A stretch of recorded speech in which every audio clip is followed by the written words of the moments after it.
Hola, ¿qué tal? Bueno, hoy les voy a hablar de un personaje muy especial para mí, un personaje que se bosquejó en el libro Cero, al que coloqué el número cero porque fue Galaxia de Cristal.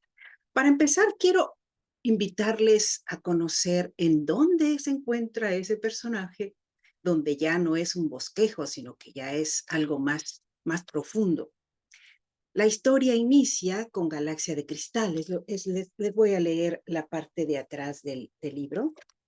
Dice, la historia inicia con Galaxia de Cristal, cuyo tiempo en el futuro, esa visión idílica, donde se encuentran una serie de personas que al final de cuentas han estado pensando lo mismo por mucho tiempo, y de pronto llega alguien y les dice que sí, en efecto, de eso se trata lo que ellos pretenden y su camino se refleja en las estrellas. ¿Quién es ese personaje que llega? No es de quien les voy a hablar, él es el pionero, el precursor.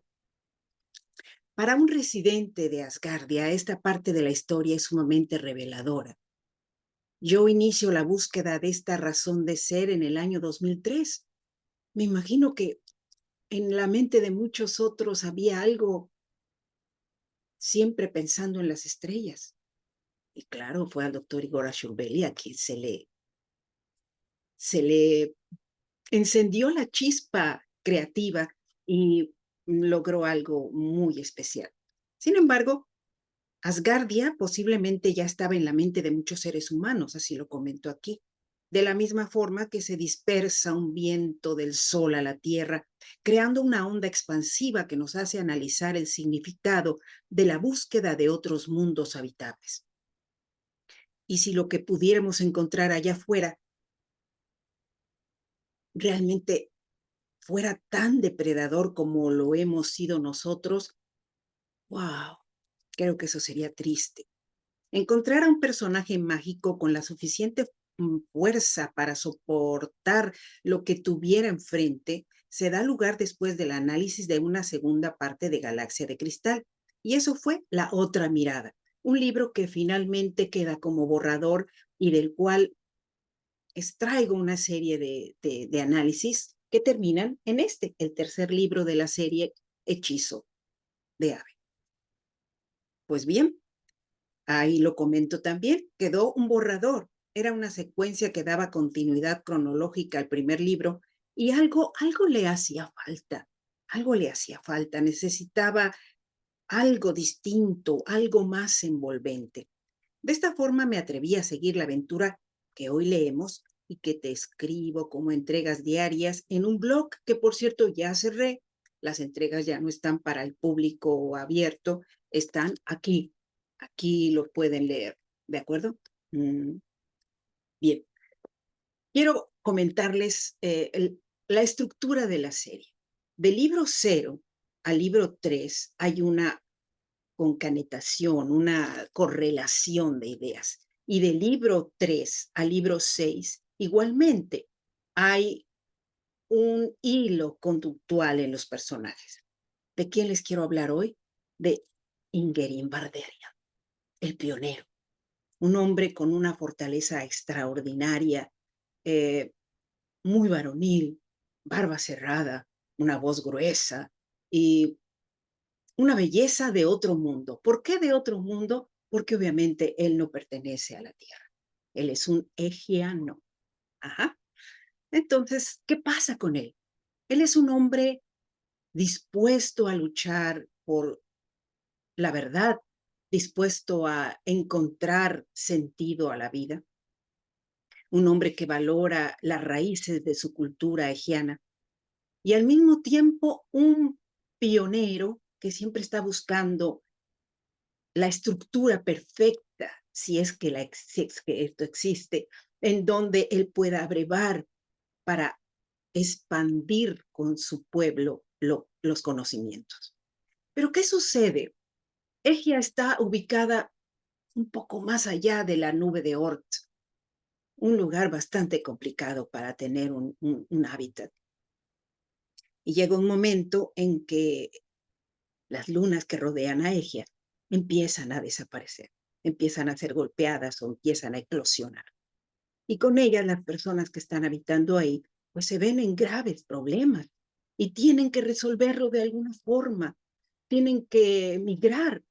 Y Barderian se ejercita en la búsqueda de soluciones prácticas. Realiza eventos y en estos eventos él reúne recursos para poder solventar los viajes de estos ejianos que están perdiendo sus hogares de manera consecutiva. Es un lugar con muchas lunas. Y claro, existe en mi imaginación. Llega un momento en que él se enamora profundamente de una científica y ella de él, pero las cosas están muy dramáticas en el mundo que ellos habitan. La desaparición de su hábitat es algo que no se puede negar. La última vez que ellos se encuentran es en el laboratorio de ella. Es el momento en que él la toma por los hombros, la acaricia del cuello y sin decirle una sola palabra, no necesitaban hablarse. Ellos se conocían tan bien que con la mirada se decían todo. Él reconoce que no se puede quedar a su lado, reconoce que es inevitable que se separen porque ella se tiene que ir a la luna de Medreos para resolver un conflicto que está destruyendo la vida de los habitantes del planeta Egia. Aparte de estar siendo bombardeados por una serie de meteoros, la misma gente tiene un problema. Y ese problema se plantea en el libro cero. Y aquí toma un poco más de forma. La cuestión es que él se pone la mano en los labios para no gritar y decirle, no quiero irme, te amo. Y ella también lo hace. Ella lo ve de espaldas, desesperado, con lágrimas en los ojos cuando él se tiene que ir y reconocer que ella tiene un compromiso ineludible, al igual que él. En un acto de desesperación, él agarra y arrasa con los tubos de ensayo que ella tiene en el laboratorio y empieza a pisar pisadas fuertes sobre los cristales rotos. Y ambos lloran, pero no se dan el rostro y él va de espaldas, se retira por la puerta trasera y ella se queda impotente de no poder hacer nada. Barderia no se va a dar por vencido al igual que ella. No, no, no. Ellos van a buscar la manera de encontrar la forma de salvar a su pueblo.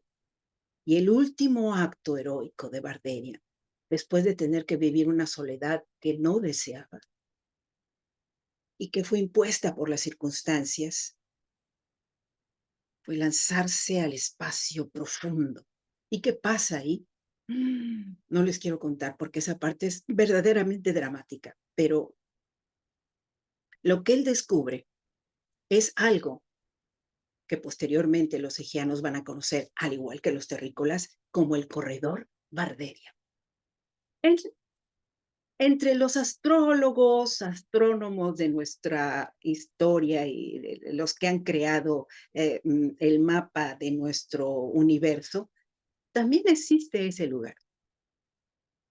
Y bueno, ahí está en el libro, probablemente después se los diga, pero ese corredor es real, pero para los egianos no se llama como se llama para los terrestres. Ellos le han puesto el corredor Ardell. Y ese corredor va a ayudar a mucha gente que está perdiendo su lugar, que está perdiendo su vida, a poder migrar hacia las estrellas en busca de un lugar más adecuado.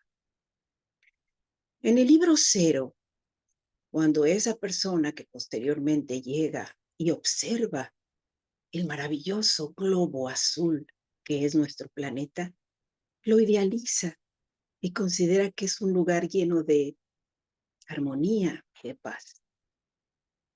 En ese lugar va a encontrar gente solidaria con la cual va a poder crear un ambiente propicio para solidarizarse. Pero yo me pregunto, ¿qué pasaría? Así como lo digo en la contraportada del libro, ¿Qué pasaría si la gente que ve nuestro planeta desde la distancia y que tal vez diga, mira qué hermoso, qué lugar tan divino, azul, eh, precioso, pero se acercan y empiezan a oír las ondas de radio, empiezan a oír la ebullición y dicen, ¿en serio qué estará pasando ahí adentro? Y realmente creo que nos daría un poco de vergüenza a todos los terrícolas que en estos momentos de nuestra historia llegarán habitantes desde la distancia, porque tal vez no serían bien recibidos. No hemos aprendido a reconocer al extraño de una forma especial. Y bueno, quiero comentarles que al igual que yo estoy creando toda esta ficción con el deseo de motivar a los asgardianos, mi compañero Hugo Raydin de Turquía también escribe y ha hecho un material impresionante. Y voy a ver la posibilidad de invitarlo en una ocasión al programa para que nos comparta ese mundo mágico. Claro que vamos a necesitar de un traductor, pero el esfuerzo vale la pena, ¿no creen? Bueno, pues en esta ocasión es lo que les quería comentar. Imagínense a Ingerín Barderian, el hombre fantástico, eh, pionero, arrebatado, apasionado y dinámico. El hombre que logra que el corredor Barderian sea un hecho y sea el sitio de salvaguarda de sus pobladores. Hasta pronto, queridos lectores y seguidores. Esto es Letras Creativas. Gracias por su compañía.